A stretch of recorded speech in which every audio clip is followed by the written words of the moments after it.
I mean, Lithium Valley is 51,000 acres. It is the largest known geothermal mineralised brine resource on the planet. Yeah. It can individually or on its own supply enough for the US supply chain to get away from exports to China and places like that. Right. CTR has a significant holding out there. It's approximately 4,500 to 5,000 acres of resource area. Yeah. Which so has it's just big piece of land, you're saying? big piece of land, but you don't really need that much land on the surface. It's Right.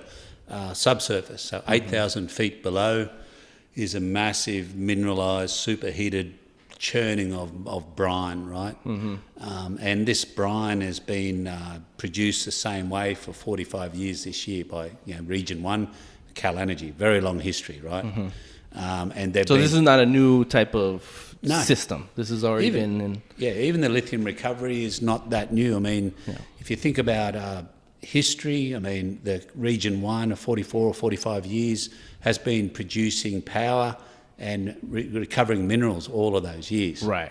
One of those minerals may not be lithium right now, and lithium's only one where they used to recover zinc back in the day. So very large resource.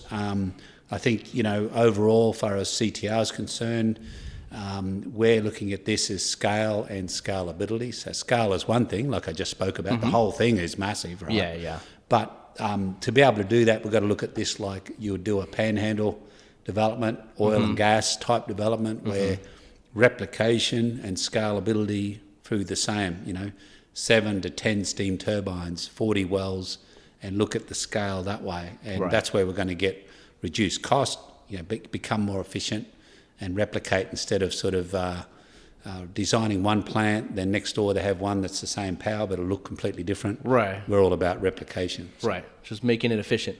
Absolutely. Yeah.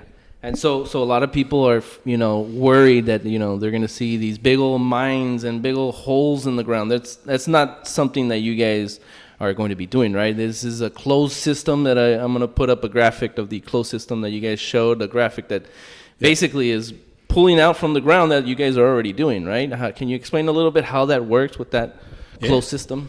So it is a closed loop system. Again, we bring brine from 8,000 to 9,000 feet below the surface. And you guys were already doing that?